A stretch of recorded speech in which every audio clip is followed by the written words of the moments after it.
Hello everyone and welcome to this video. तो JAM का result और उसकी रैंक वगैरह तो बहुत सब आ चुका है, राइट। और अब फॉर्म भरना भी स्टार्ट हो रहा है, काउंसलिंग राउंड भी अब स्टार्ट होने वाला है। तो ये वीडियो बहुत ही इंपॉर्टेंट है। जो भी स्टूडेंट्स जो हैं काउंसलिंग राउंड में पार्टिसिपेट करना चाहते हैं, फर्स्ट ऑफ ऑल आपको कॉन्ग्रेचुलेशन अगर आप जॉइन क्वालिफाइड हो गए हो तो, राइट। तो देखते हैं कि इसमें क्या क्या है। ये जो है ऑफिशियल वेबसाइट भी आपको मिल जाएगा, एडमिशन ब्रोशर।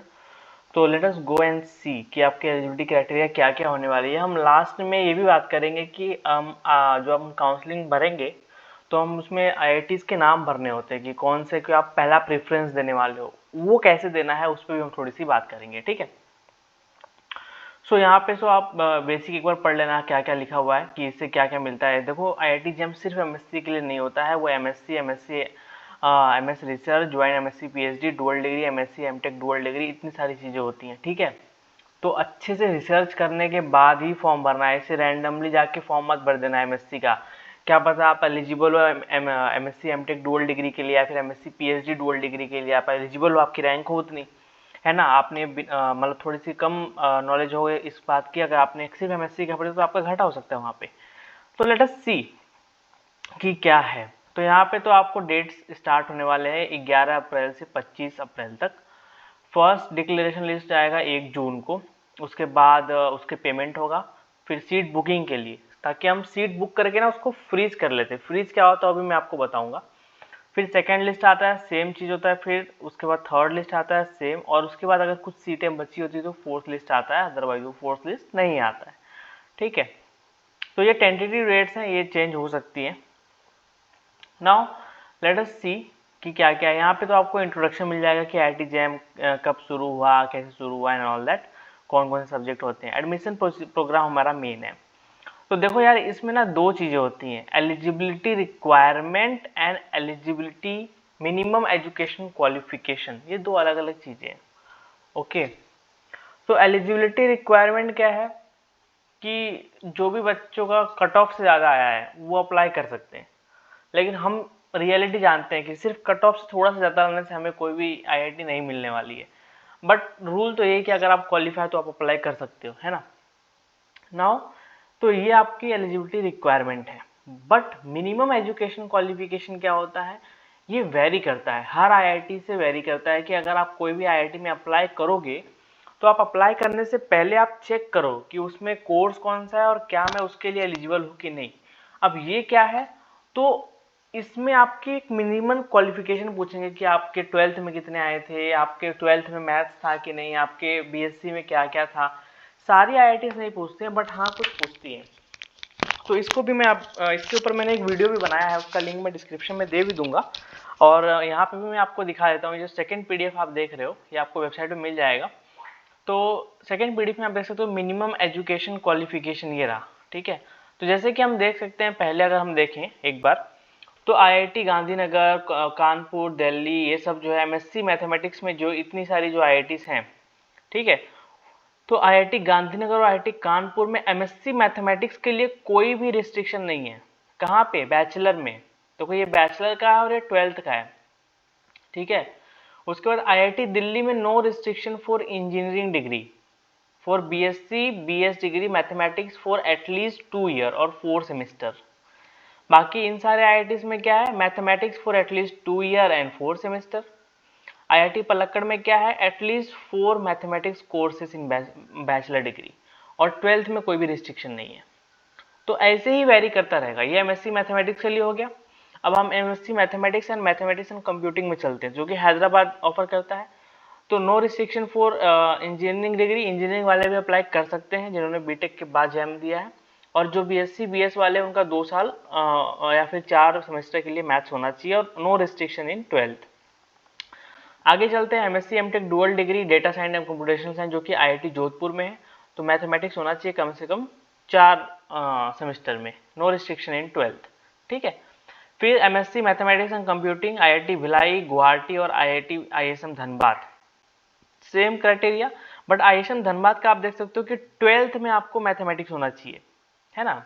और गुवाहाटी और भिलाई में बोला है कि नहीं भी होगा तो चलेगा। फिर MSc mathematics and statistics IIT Tirupati, इसमें क्या है कि बीएससी में 2 साल तक आपका मैथ्स और 12th में आपकी मैथ्स होनी चाहिए। फिर ज्वाइंट एमएससी पीएचडी तो आईआईटी भुवनेश्वर, आईआईटी खड़गपुर, ठीक है।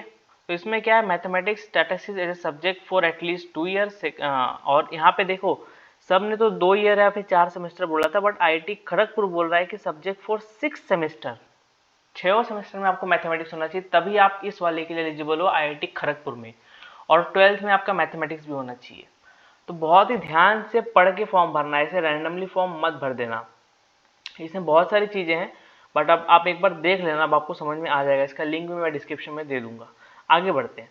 तो ये आपका होता है मिनिमम एजुकेशनल क्वालिफिकेशन। ओके, तो अगर जो भी बच्चे, जो भी कैंडिडेट इन दोनों को सेटिस्फाई करते हैं वो जा सकते हैं, मतलब अप्लाई कर सकते हैं। ओके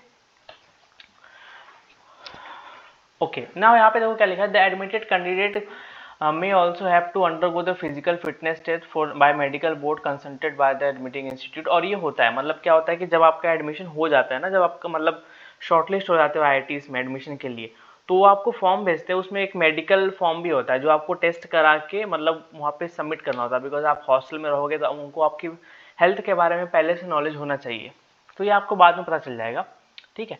और ये इंपॉर्टेंट है, ये वहाँ पे भी जाओगे तो आपका रिपोर्ट वगैरह चेक होगा, अदरवाइज आपको वहीं पे चेकअप करा के उसको फिलअप करके देना ही पड़ेगा।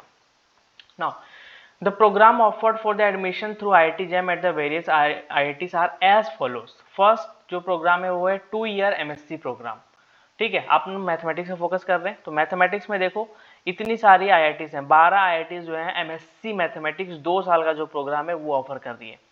तो MSc mathematics and computing, MSc statistics, applied mathematics, ऐसे अलग अलग चीजें हैं।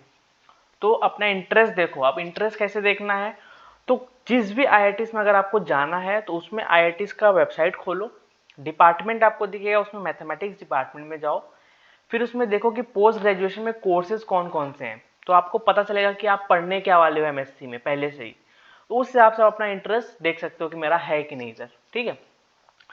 उसके बाद देखो MSc mathematics and computing IIT Bhilai, Dhanbad and Guwahati में है। उसके बाद स्टैटिस्टिक्स बॉम्बे एंड कानपुर में है। इकोनॉमिक्स भी आप ले सकते हो मैथमेटिक्स वाले, आईआईटी दिल्ली एंड रुड़की में है। और एमएससी मैथमेटिक्स एंड स्टैटिस्टिक्स हो गया, मैथमेटिक्स एंड कंप्यूटिंग हो गया, अप्लाइड मैथमेटिक्स जो आईआईटी मंडी में है, ऑपरेशन रिसर्च जो कि मैथमेटिक्स वाले ले सकते हैं जो कि आईआईटी बॉम्बे में है, ठीक है। नाउ आगे बढ़ते हैं। 3 ईयर एमएससी टेक प्रोग्राम, तो ये जो है क्या ये मैथमेटिक्स वालों के लिए है, तो यहाँ पे देखो नहीं है, इसमें applied zoology, applied geophysics and इतना ही चीजें हैं, तो ये अपने लिए अपन नहीं है, तो इसको कट कर देते हैं। ज्वाइंट एमएससी पीएचडी प्रोग्राम, तो इसमें देखो मैथमेटिक्स है ना, तो eight IIT Kharagpur joint MSc PhD, मतलब आपको एमएससी और पीएचडी दोनों एक साथ हो जाएगा 5 से 6 साल में, ठीक है। तो वहां पर है, और आईआईटी भुवनेश्वर में भी मैथमेटिक्स में है, तो ये 2 इंस्टीट्यूट जो है ये ऑफर करते हैं। ओके, नाउ डुअल डिग्री की बात करते हैं। तो डुअल डिग्री जो है इन सब्जेक्ट्स में है आईआईटी बॉम्बे में, मतलब मैथ्स तो यहाँ पे नहीं है, और physics at IIT Kanpur. 4 year MSc MTech dual degree, तो MSc mathematics data computational science जो है वो है आईआईटी जोधपुर में, अच्छा है, ठीक है, क्योंकि मैं भी आईआईटी जोधपुर से हूँ, तो ये कोर्स अच्छा है, ठीक है, जिसको प्लेसमेंट वगैरह के लिए जाना है। तो इतने सारे कोर्सेज जो है वो ऑफर करती हैं। तो आपको समझ में आ गया होगा कि सिर्फ एमएससी ही नहीं है, बहुत सारी चीज़ें हैं जैम के बेसिस पे। अब आगे बढ़ते हैं रिजर्वेशन क्राइटेरिया। तो रिजर्वेशन तो आपको जो भी नॉर्म्स होते हैं गवर्नमेंट के उस हिसाब से होने वाला है, ठीक है, तो उसमें कोई भी नहीं है, ईडब्ल्यूएस वगैरह जो भी सब कुछ आने वाला है यहाँ पे, ठीक है, जितनी भी आपकी कैटेगरी है उसमें आपका डिवाइड होगा। एप्लीकेशन प्रोसीजर क्या है उसको देख लेते हैं। तो सबसे पहले आपको अपने यहाँ पे आके लॉगिन करना है, उसके बाद आपको 750 नॉन रिफंडेबल फीस भरना है, उसके बाद आपको अपनी सारी चीज़ें फिलअप करनी है वहाँ पे, name, category, date of birth, parent guide, mobile number, etcetera, signature और ऑल दैट, अच्छे से चेक करके एक एक डिटेल को भरना, ठीक है। बहुत ही जल्दबाजी करने की जरूरत नहीं, ऐसा नहीं होगा कि आप जिस बंदे ने पहले भरा उसका पहले शॉर्टलिस्ट हो जाएगा, ऐसा कुछ नहीं होता, ठीक है। आराम से सोच के सारी डिटेल जमा करके भरो, ठीक है। उसके बाद आगे बढ़ते हैं। हो सकता है कि कोई कभी कभी क्या होता है ना कि हम जब फॉर्म भरते हैं ना तो हम कुछ मिस्टेक्स कर देते हैं, तो ऐसा घबराना नहीं है, वो एक आता है, मतलब उसको मिस्टेक्स को सॉल्व करने के लिए भी एक डेट देते हैं, आप अपनी मिस्टेक को वहाँ पे सॉल्व कर सकते हो। नहीं तो कुछ बच्चे क्या होता है, मिस्टेक कर देते हैं फिर घबराने लगते हैं कि सर मैंने तो गलती कर दिया, क्या मेरा होगा कि नहीं होगा। कोई घबराने की जरूरत नहीं है, शांति, ठीक है। वो आपको एक फिक्स डेट देंगे स्लॉट, उसमें आप अपना फॉर्म वापस से ओपन करके उस डेटा को सही कर सकते हो। ओके, नाउ अब एडमिशन प्रोसीजर की बात करते हैं। सबसे इंपॉर्टेंट, अब आपने फॉर्म भी भर लिया। अच्छा, फॉर्म भरने का जो मैं फंडा मैं बताता हूँ। जैसे मान लो कि आपकी रैंक जो है वो 100 है ना, आपकी रैंक 100 है, और मान लो कि आईआईटीज की जो लिस्ट भरनी है आपको ऐसा है 1 2 3 4 5 6 10 आईआईटी है टोटल, आपने इसे लिस्ट में भर दिया। अब किसको पहले रखें किसको बाद में रखें? जनरली जो स्टूडेंट होते हैं सोचते हैं कि मेरा रैंक तो 100 है, तो इस हिसाब से मुझे मान लो कि आपको आईआईटी कानपुर मिलने वाला है सपोज 100 रैंक पे, तो सोचेंगे कि आईआईटी कानपुर को मैं फर्स्ट पे रखता हूँ, ठीक है। उसके बाद क्या होगा, क्योंकि वो मुझे तुरंत मिल जाएगा, बाकी को नीचे रखता हूँ। ऐसा नहीं करना है, बहुत ही इंपॉर्टेंट है। आपको लिस्ट जो है वो टॉप आईआईटी से ही भरना है। आपको जो पहले चाहिए, सपोज आपको आईआईटी बॉम्बे चाहिए, फर्स्ट पे रखो उसको, नहीं मिलने वाला छोड़ो। अब उससे फायदा क्या होगा मैं बताता हूँ। मान लो कि आईआईटी कानपुर जो है 8वें नंबर पे जो आपको मिलने वाला है 100 रैंक पे, तो यहाँ पे अपना कानपुर है, ठीक है। आपने IIT Bombay, IIT Kharagpur, IIT Guwahati ऐसे कर करके भरा, और 8वें नंबर पे आपका आईआईटी कानपुर है जो आपको मिलने वाला है।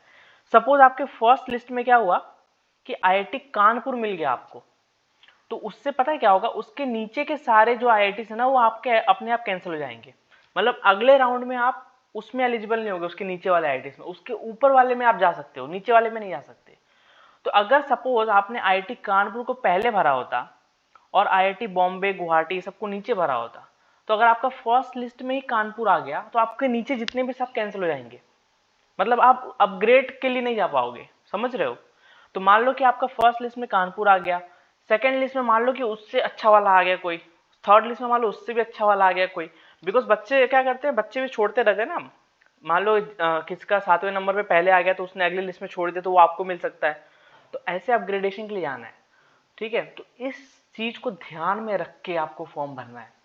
ओके, तो ये बहुत ही इंपॉर्टेंट पॉइंट मैंने अभी आपको बताया है। बहुत बच्चे मिस्टेक करते हैं कि जो मिलने का चांस है उसको पहले भर देते हैं, ऐसा नहीं करना है, ठीक है। ओके, नाउ एडमिशन प्रोसीजर पे देखते हैं। देखो क्या क्या है अपने पास, 3 ऑप्शंस हैं, accept and freeze, accept with upgrade and reject and quit, ठीक है।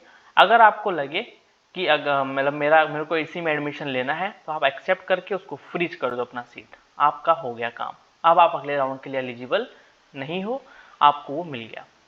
अगर आपने एक्सेप्ट विद अपग्रेड कर दिया तो आप उस सीट के लिए एलिजिबल हो, आप कभी भी इसमें एडमिशन ले सकते हो, और उसके अपग्रेड अगली लिस्ट में भी आपका नाम रहेगा, अपग्रेड पे भी आप जा सकते हो।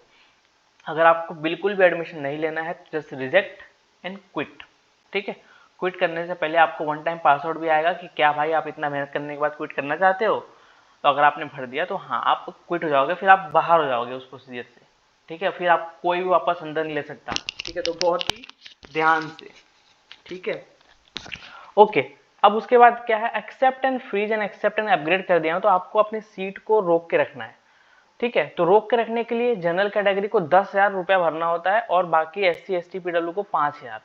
अब ये क्या है ना, आपका कहीं वेस्ट नहीं जाएगा, ठीक है। ये आपके बाद में फीस में काउंट हो जाएगा जहां पे भी आपका एडमिशन होगा। तो कोई दिक्कत नहीं कि इस वाले IIT को मैं फ्रीज कर रहा हूँ तो ये पैसा इस IIT में चले जाएगा, अगर दूसरे में एडमिशन लिया तो वापस से भरना पड़ेगा, ऐसा कुछ नहीं है।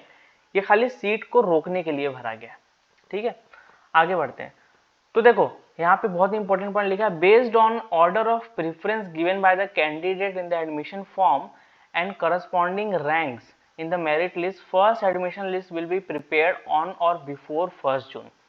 तो जो भी आप लिस्ट दोगे ना IITs का, उसके हिसाब से ही आपको ये रैंक मतलब मिलेगा, ठीक है। तो आप ये मत सोचना कि मेरा 100वां रैंक है, मैं पहले भर देता हूँ तो मुझे मिल जाएगा, अदरवाइज मैंने अगर 8वें नंबर पे भरा तो जिसने और किसी और ने अगर पहले भरा होगा तो उसको मिल जाएगा, ऐसा कुछ नहीं होता। जो भी कट ऑफ आते हैं वो आपके उसके ऊपर नहीं आएगा, ठीक है। वो IIT अपना निकाल लेगी, अगर आप एलिजिबल होगे तो आपका तुरंत आ जाएगा उसमें। अगर आप कल वो लिस्ट है IIT में, वो IIT अगर लिस्ट में आपने भरा है तो आपको मिल जाएगा, अगर आपने वो IIT लिस्ट में नहीं भरा है तो आपको नहीं मिलेगा, ठीक है। तो लिस्ट मेरे जैसा मैंने बताया उस हिसाब से ही भरना है। तो उसके बाद ये बताया कि जिसको फर्स्ट लिस्ट में मिल गया उसको फीस कब तक भरना है, सेकंड में मिल गया तो कब तक भरना है, ये आपको ऑलरेडी पता चल गया है। ठीक है ना, जिसको कैंसिल करना हो कैंसिल भी कर सकता है लास्ट में सीट। ओके, यहाँ पे लिखा है कि student must periodically check the website for any more information and all that.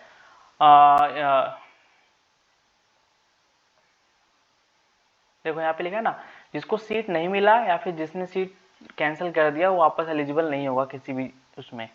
ठीक है, late date of the female can not be relax in any case if the seat offer is not accepted by the candidate payment with in the stipulated time the offer get cancel. तो अगर आपका last date, अगर आपको first list में नाम आ गया और आपको बोला है कि 6 तारीख तक फीस भरो तो भर दो, अदरवाइज वो आपका कैंसिल होके वो आपकी सीट किसी और के पास चली जाएगी।